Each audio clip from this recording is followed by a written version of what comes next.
Greetings, I'm Herbert Erpaderp, and today I'm going to build this Renault R35. Judging by the Polish text on the box, which I can totally read correctly, but choose not to, this is probably a Polish version. This is a 72nd scale kit from RPM. I don't believe I've built an RPM kit before. The back of the box has some nice colour and marking guides, and I like that the sides of the box have some reference images. That could be helpful. Inside the box, we find a single sprue. This contains all the parts we'll need, probably. At first glance it looks alright, and for the most part I would say it's pretty decent. Things are moulded fairly neatly, though I would say the mould lines are a little bit more toward the heavier side, so there is a fair bit of cleanup required here. I do have a complaint, well, a couple. First, there are no numbers on the sprue. There is a diagram showing their parts and associated numbers in the instructions, which is fine, though it can be a little bit annoying to have to flick back and forth to reference that. This is a very minor complaint.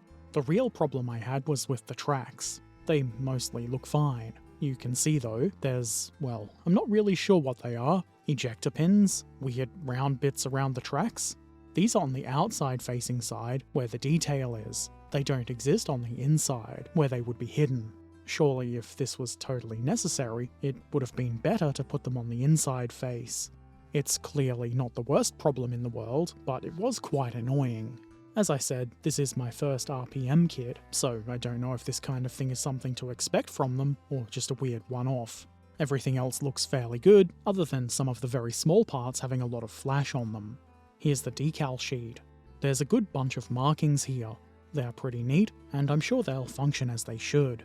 Here's the instructions, with the sprue guide on the front. You'll probably be looking at this a lot. The diagrams are, well, they're okay. Just make sure that you're following the numbers and you should be fine. One problem I did have was that some of the parts to be added in various steps are a little bit hard to see because the part is depicted over the model, so it kind of blends in with the rest of the diagram and is easy to miss. It is, again, only a minor complaint.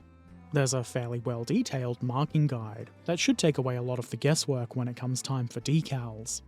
Time to glue some bits of plastic together. I start with the hull. This is the bottom of the hull. There are a couple of internal bits and pieces that I've chosen to omit, mostly because they won't be seen, things like the engine and some associated doodads. So the first thing I add is this internal wall that goes between the engine and fighting compartments. It seemed like it would help in lining things up, otherwise I would have omitted that too. I add the lower hull sides next, which is pretty easy, and the internal wall does help getting them aligned properly. You may need to apply some pressure, and maybe do a bit of nudging to get everything nice and straight, but this is pretty simple. I then add the whole rear, which more or less just plops right into place. The upper hull goes on almost as easily, though it did need a bit more pressure and nudging to minimise the gap between it and the rear part. The same could be said about the hull front, which also needed gap minimising pressure. Next I add this little box, which is presumably for stowage. There isn't anything to guide this, so you've got to eyeball the fit. It should go somewhere around there. Here's the first bit that was a little bit tricky. Maybe tricky is not the right word. Maybe annoying. The rear doors. The problem is, they don't seem to fit properly. I ended up using a little bit more force than I really felt comfortable applying, and eventually they are on. I follow this with the handles. These go on the doors, if you can believe that. There's nothing to guide them, so again, there's some eyeballing to do. Below that, there's a hitch for a trailer, which also doesn't really have a guide. Normally this kind of thing would have a mounting hole and a pin, though it is pretty easy to see where it should go. Here's the tracks. This is after I cleaned them up. In fairness, any roughness can be hidden with mud. I know I joke about that quite often, but it does have its basis in reality. Tanks do quite often get muddy. Another thing I found to complain about was that one of the sets of tracks had a few links that sort of bulge outward. It is a bit annoying, but you wouldn't really notice once it's on the tank. Getting the bogie parts onto the wheels isn't too difficult, it's just a matter of sandwiching the wheels between the outer parts. The one at the front needs a little bit of kajiggering so that it sits at the proper position. The other two were more easily guided into the correct position by the axles. It made sense to then install the tracks onto the hull. There's a guide pin, or axle, I guess, for pretty much every wheel, which makes this wheelie easy. A bit of nudging and some gentle pressure, and you've got a hull with tracks ready to roll. Do note that it probably won't actually roll. You've got to pretend.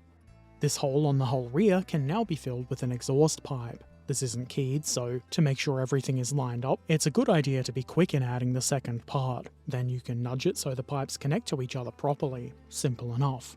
There's a little cover doodad that can then go over where the pipe enters the hull, or rather exits.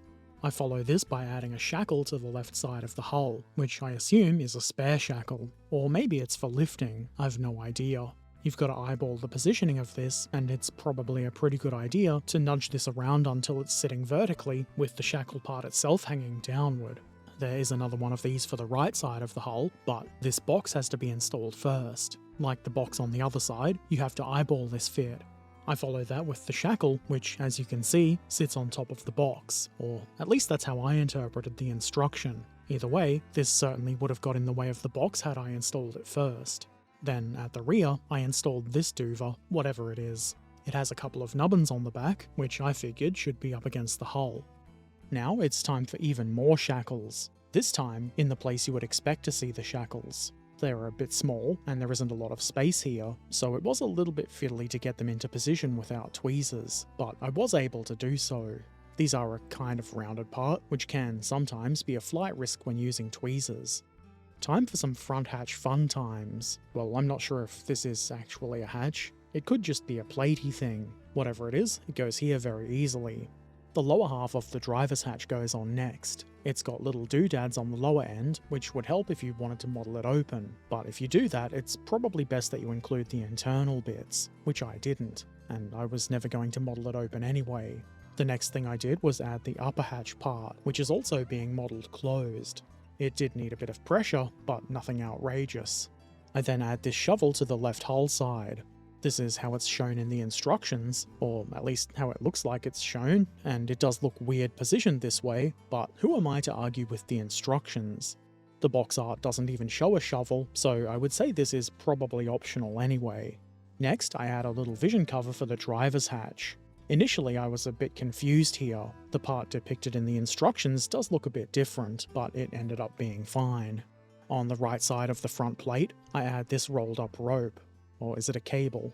Doesn't really matter, does it? There's some little nubbins on the hull that should line up with the retaining bits on the rope, or whatever it is, so try to get them aligned properly, otherwise the rope retaining doodad society will be very upset. At the rear right, I install a jack. Like a lot of other parts in this kit, there's nothing to guide it, it just sits on the guard somewhere around here. One of the more fiddly parts of this build was the lights at the front here. It's mostly because they are small and don't have mounting holes. You've got to sit them on top of their mounting locations. It's not the most difficult thing, you've just got to be careful, especially if you're using tweezers. These are definitely more rounded than the shackles I mentioned before, so they're more of a flight risk. They'll be on their way to Carpet Monster Island first chance they get. Before installing the other light, which will go right in front of this one, I let it bond and install this pickaxe head, or at least that's what I think it is. It seems like it should just be plopped in here, so that's what I did. On the hull rear, I add this spare road wheel. I couldn't tell which way around it should sit, so it may be around the wrong way. Oh, the horror. Back to the front, where I install this other light. This one has a cover, probably for nighttime convoy purposes, and it was pretty fiddly to get into place, especially when trying not to knock the other light. I did get it into place eventually, so that's nice. Now, it's turret time. I am, obviously, omitting some of the internal detail. I just don't see the point in installing it if it won't be seen and is not structural. These hatch doodads have to be installed from the inside, so that really should be done before putting the turret bottom on. The front one took a bit of extra nudging, but they are all identical parts, and not too tricky to get into place.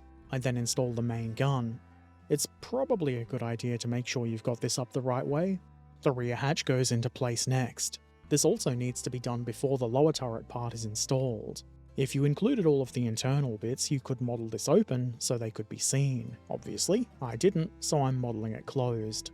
I guess you could also put a crew figure in, though none of those are included.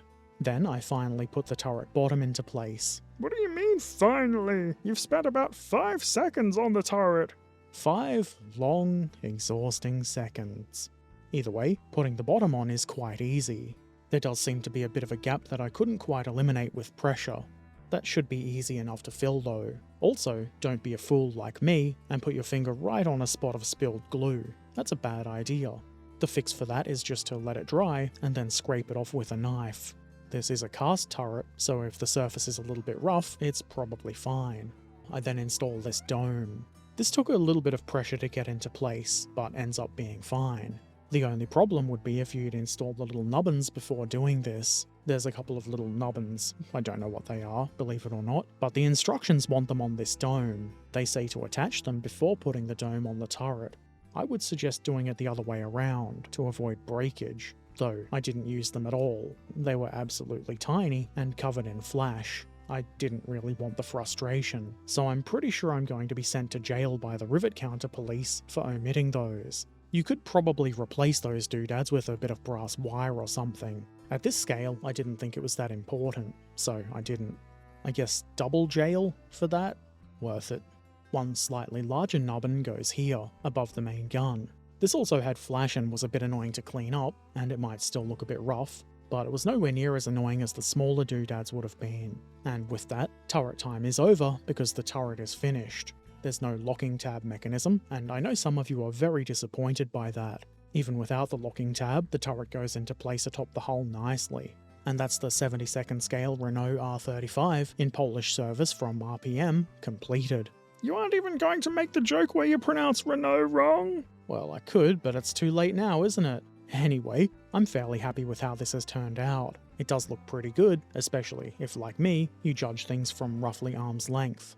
The biggest issue I had with this tank was the malarkey with the tracks. It certainly wasn't a build-stopping problem, but it was a problem, and it was annoying to deal with. But these things do just happen sometimes. I would have been more upset if this was a really expensive kit. Oh well, it is what it is, as the kids say, and the end result is fine, and at any rate, you can hide a lot of track problems with mud. That's your solution for everything! Everything else seems pretty good. I couldn't tell you how accurate the model is, on account of not being a professional R35ist, but I think it looks pretty good. And it was a mostly fun and not overly difficult build. So if you're looking for a 72nd scale R35, you could probably do worse. If you've got any questions or comments, feel free to put them in the comment section below. If you'd like to watch me build kits like this one live, I livestream modelling a couple of times a week over on Twitch. There's a link in the description. Subscribe if you want to see more of this kind of thing, share the video with anybody you think might find it helpful, and if you really like what I do and you want to see the videos a bit early, consider supporting on Patreon, link in the description. Take care of yourselves, be excellent to each other, and thanks for watching. Farewell.